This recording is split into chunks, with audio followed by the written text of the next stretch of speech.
I want to play Starfield more than I want to live. I am incredibly excited for this game. I just love running around and ignoring the main story and doing side quests for a million hours. And this is exactly what they said in the Starfield Direct video that you could do a lot of. Main story, don't care. Don't give a shit. I just want to fly around and chart every single planet in the whole galaxy or whatever. There's been a lot of talk of how many planets there are in the game. Over 1,000, they say. But it's also been mentioned that only 10% of them will have life on them. So I wonder what that's going to look like. Because I mean, in reality, most planets just have fuck all on them. They're just empty and useless. But my hope is for this, there'll at least be like a couple trees or whatever, and they're not just a barren rock of some shitty resources or whatever. The game almost seems to be split into like two different games in the sense of like half of it, you're on a planet, walking around, being on a planet, going into a city, talking to a dude, giving him some money or whatever it is you do. And then there's like a whole nother aspect of flying around and shooting people and then running into a rock and blowing your ship up. I mean, there was a bunch of stuff in there about all the, I'm all in on the flying. I cannot wait to get a sick ship going and customize it and build it and put a little tank on there or whatever. There's a little space station, and you go there and then you kill them all and then you take everything including the space station, and that's yours now, and then you can keep that. That'd be great. It'd be so sick if there was like flying in atmosphere and you could literally like fly from space into the atmosphere and then fly around the planet or whatever. It's kind of interesting to think how big the planets will actually be. Like, are you gonna be able to just walk around them? I guess so. I guess you can, like, it's theoretically possible to just walk around the planets, but is that going to be something that you would want to do? Is it just going to take forever and not be valuable for anything? Having said that, the movement does look good. That little jetpack, I like the look of that. I'm going to be specking out all the way into that little baby, even though I do tend to like to play, the stealth sort of situation in the old Bethesda games, and I don't think that's gonna, particularly synergistic with the maxed out jetpack situation. The gunplay looks great as well. They mentioned overhauling all of their like gunplay mechanics. It looks a lot smoother than Fallout, which is good because I hated the gunplay in Fallout. It always just felt so clunky. But seeing as I've only seen trailers and actually played the game, we'll just have to wait and see for how that plays out. Base building, don't really care. Sorry, outpost building. Always found that stuff super tedious, especially in Fallout 4. I'm coming back to hate on Fallout 4 again. Even though I do very much like Fallout 4. But building a base in that, ugh, so tedious and annoying. I remember wanting to build a really cool vault in the Vault Tech Workshop DLC, but it was just the biggest nightmare because I was trying to like wire it up and get all the power, and it was just so annoying. You couldn't like go through walls or something. It was too much. I just gave up and never went back ever again. It does, however, look a lot more user friendly in this though. They can go like to the overview situation and attach big chunks of building on. I like the look of that. Maybe I'll have to give it a chance. Shipbuilding? Now we're talking. It would be so cool to have like an actual fleet of ships that like would follow you around. Like you assign a bunch of different followers or whatever to them and they would all follow you around as you fly, and then you'd be a big warring army of nightmare ships. I don't think this will be the case. Seems like you just have a bunch of different ships you can select from, but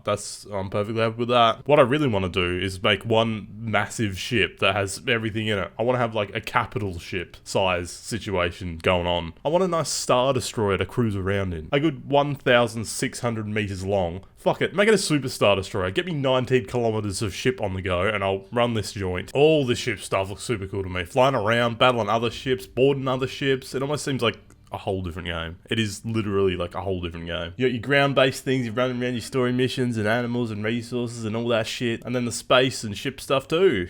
Space stations and dogfights and whatever. There's a few shots of gravity changing in the Starfield Direct video. I'm very curious to see how much of that will actually be in the game. There wasn't a whole lot about it in this video. And also, I guess, how that'll apply to planets as well. Like if there's one that's like a super fucked high gravity planet where you just move slow as fuck the whole time, it's a massive pain in the ass. That sounds fun. But I'll be curious to see like if you're on a ship and someone like shoots out a gravity generator, does that, I guess it wouldn't do anything because you'd be flying the ship, but that's not the point. If you're on another ship and you shoot, you're on their ship. Okay, here's the scenario. You board their ship and then you shoot the gravity generator with a gun, and then is that anything? All the weapons, in this trailer at least, all look pretty cool. No more ugly as hell pipe weapons. Sorry, Fallout 4. They just look like shit. The biggest fear I have for this game is performance, because in recent times there's been a few game releases that haven't exactly launched in the best of states, and especially with the scope and scale of this game,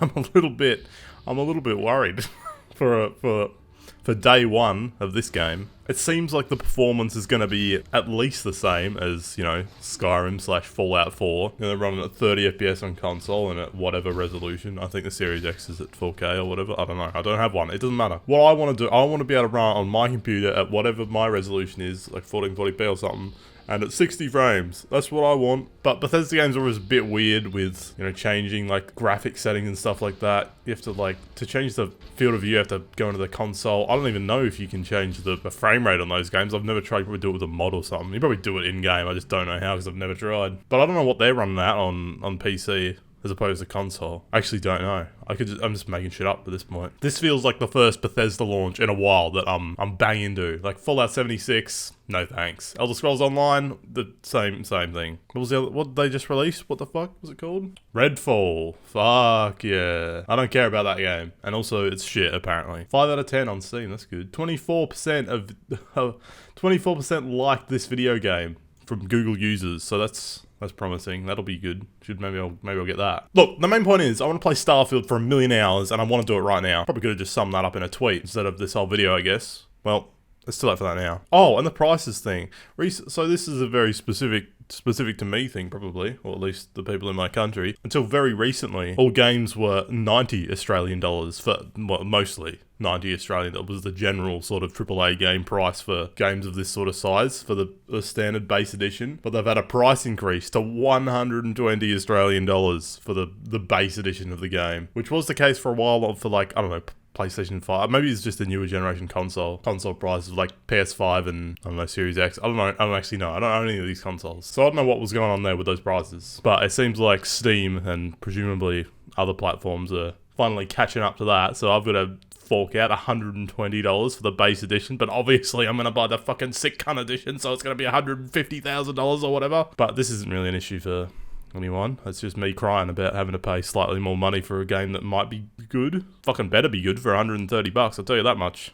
Oh yeah, so if anything in this video seems, you know, a bit fucked, it's because I may or may not have used a questionable method to acquire the entire Adobe Creative Suite for $6. Nothing illegal happened, it was just an oversight in how they detect whether you're a teacher at a Lebanese school or not. I don't know if this is still possible, so don't come crawling to me asking, how do I do it? I don't know, I just put a thing in, it was on a website and it said, if you just tell them this, they'll give it to you for cheap as hell. So as a result of that, I've got 1,000,000 new programs to use, and I don't really know what the hell I'm doing with any of them. So if anything looks or sounds a bit fucked, that's why. Alright, I'm done now.